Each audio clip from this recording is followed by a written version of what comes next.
Hey, it's your girl Laura Messiah here, and in today's video, we're going to talk about rewriting your style story. Now, our lives are made up of stories. They're made up of the stories that we tell ourselves. That's both good news and bad news. The bad news is most of the stories we tell ourselves suck. They're bad stories. We're crappy storytellers. The good news is because we're writing the story, we can change the story. We have the power to rewrite the stories of our lives and of our style. So, where do all of these stories come from? Especially the bad stories. The bad stories inform how we think we should look. So, we dress in a way that we think we should be dressing instead of the way that we want to be dressing. So, the things that help tell these crap stories are the following. One, you're internalizing what your mama told you, or your dad, or your friend, or your sister, or your teacher, whatever. There are people in your lives that love you and care about you and say things to you that maybe you shouldn't be taking to heart, or at least not permanently. But because we're creating these stories, we do. So, growing up, my mom would criticize my makeup. Like, you're wearing too much makeup. Why are you wearing glitter on your eyes? Why are you wearing that? It's too revealing. It looks like you're wearing lingerie to work. And that stuff would stick to me. It would stick to me and it would carry on into my style story forever. So the fact that my mom told me, when I was 19 years old that I was dressing too sexy and revealing, told me a story that I can never dress that way or else I will come off in a certain way. Where really I could dress a little bit more revealing if I wanted to. I can rewrite that story, but without the awareness of the past stories that I've been told and have been operating against, it's really hard to make changes. So think about the things that, your family and friends have said. Maybe they didn't realize the impact it would have on you, but that is impacting the story and the way that you're dressing. The second thing that informs our crappy style stories is what society thinks we should be wearing. So this is especially prevalent with women. Oh my gosh, society tells us so many things and conflicting information, oh my gosh, you're so covered up. You're such a prude. Oh my gosh, you're showing so much boob. You're such a this. Oh my gosh, don't dress like this. You're dressing like a dude. Don't dress like this. You look too much like a whiny chick. There's so much information that comes at us from society on how women should look and behave. And it's a lot to take in. So we need to comb through those stories and decide what's true for you and what's not true for you. Where is that in between? Where is what works for me? Right? If society says don't show too much skin, but part of your job involves you really stepping into your feminine power and showing off your womanly curves, then show them. Rewrite the freaking story. It's up to you. But without knowing it, again, it's operating in the background and it's holding you back. The third thing that informs the style stories we tell ourselves are some shit you saw on TV. Oh my gosh. So we've got your friends and family telling you stuff, society telling you stuff, and then you've got TV telling you stuff. TV that's not even real. It's imaginary stuff that somebody wrote, but we're internalizing that. We're taking on personas of characters that were just purely out of imagination, or even if they're based on someone real, they are, heightened for drama and for entertainment. And we're taking this stuff in and we're taking it on.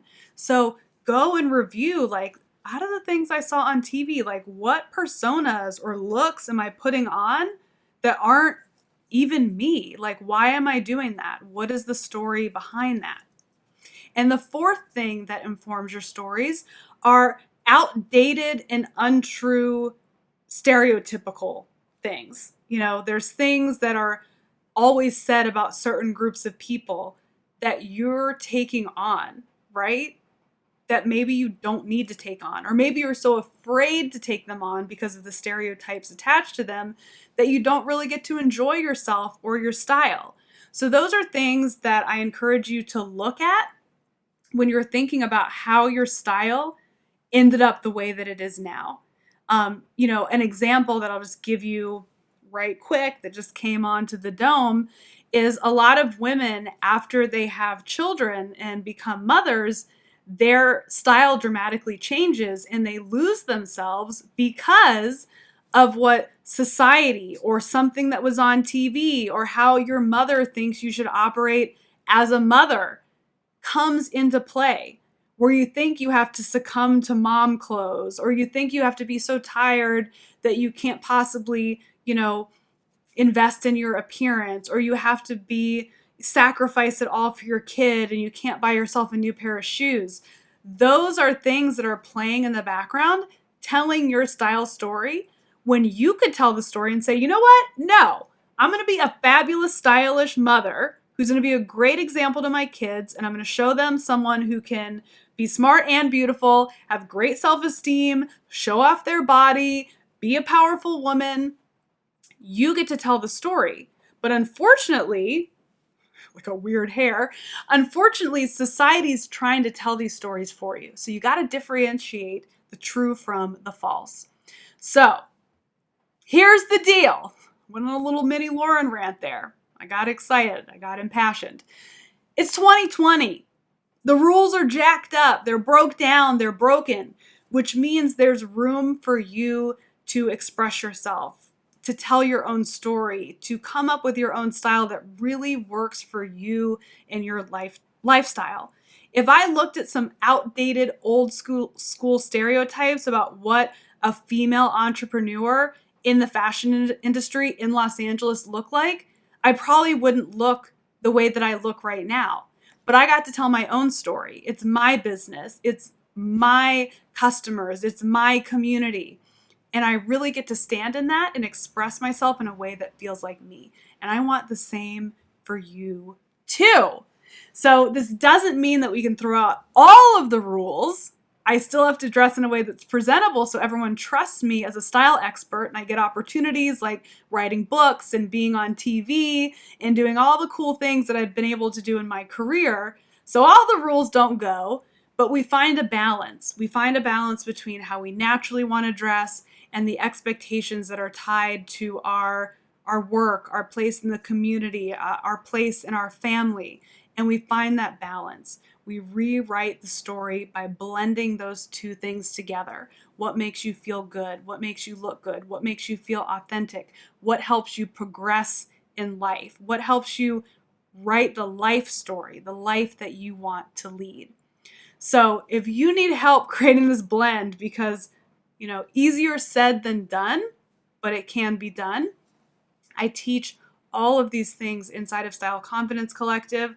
I've got a whole lesson dedicated to finding your style identity, and it's powerful stuff. It's powerful stuff when you know your style identity, because then you can shop smarter, you can dress better, you can feel better.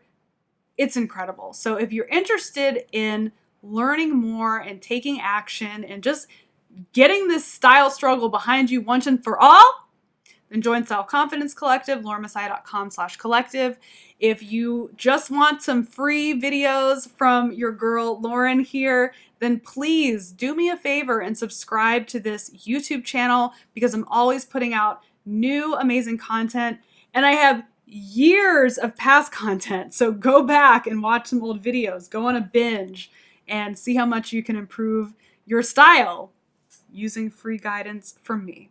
You're welcome. Thank you so much for tuning in, and I'll see you in the next video.